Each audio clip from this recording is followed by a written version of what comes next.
He doesn't want to get the microphone. He's saying that. No. I can.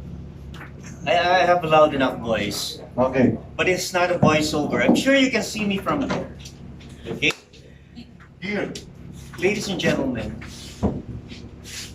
if you have a bad habit of being complacent in any aspect of your life, may I just suggest to you never to even consider being in business for yourself.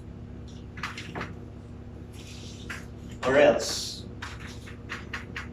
prepare to be disrupted. Have you heard of the term disruption? It's happening nowadays, correct? Yes. In fact, you may have used some of them. It's called an app. And what you don't understand about apps is that it shapes your behavior. It influences your purchase decisions. It changes your whole being. And over time, these apps will dominate your life.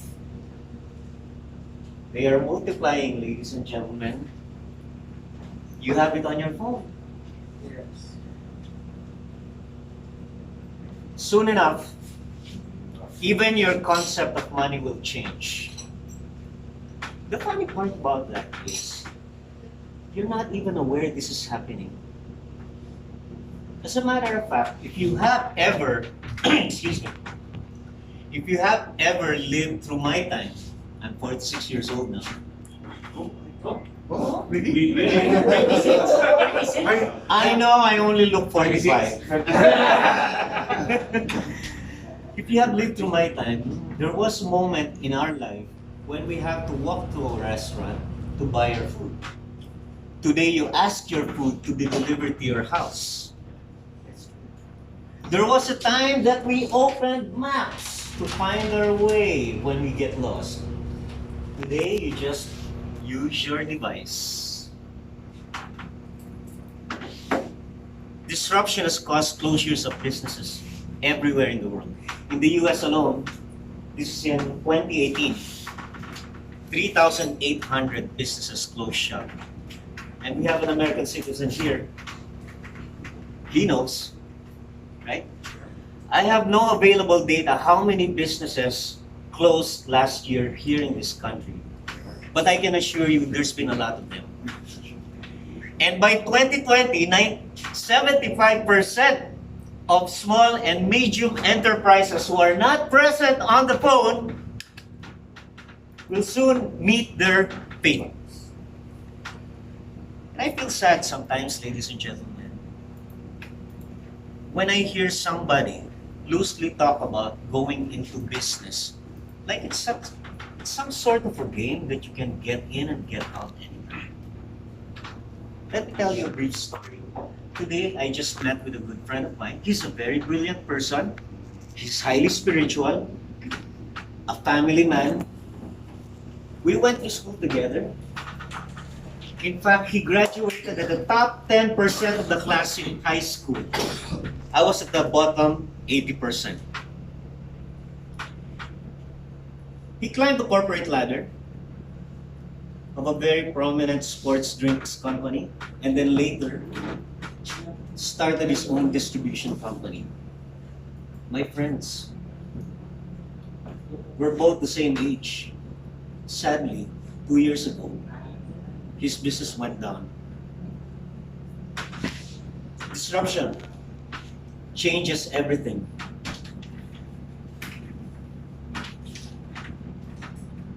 Some folks actually blame these guys for causing disruption. Would you agree? Yeah. You know these people, they're multi-millionaires. They own 5% of the world's wealth. They're successful. However, let me just disabuse your mind. They did not disrupt anything. They rode on the wave of disruption. There's a big difference. Disruption happened a long time ago. A long time ago, ladies and gentlemen. These are the disruptors. It was even before colored film was developed. I'll talk to you briefly about each one of them. The first disruptor was Benjamin Franklin, when he discovered electricity. In a crazy way, if you know his story. That was in 1746. And then we have Charles Babbage in 1822 who invented the difference machine. His only intention was to have a device that computes polynomials efficiently. You know what polynomials are? Don't ask, I nearly flattened. The difference machine today is what we know as computers. Back then, this is what it looked like. I hope it fits your room. Alexander Graham Bell changed communication. You know what company he put out of business? Pony Express. Pony Express. Because a long time ago, people communicated by sending mails through ponies. And finally, we have Carl Renberg, who invented supplements, but that wasn't his disruptor. His disruptor was he changed the retail industry by helping the consumers access products directly to manufacturers. We know that today as network marketing, and it started in 1934. People today tell me that network marketing doesn't work. However, it is $133 billion in 2015. In 2018, it was $174 billion. You can't tell me it doesn't work. It's still working. People are making money.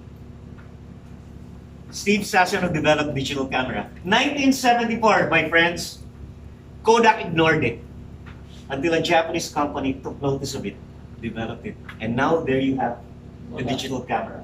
You know what we have today with all these disruptors? Your device. If your business will never be present in your phone, forget it. Robert Kiyosaki says that the difference between a business owner and an active income earner is simply their set of values. My friends, if you intend to go into business, prepare to disrupt yourself. Thank you.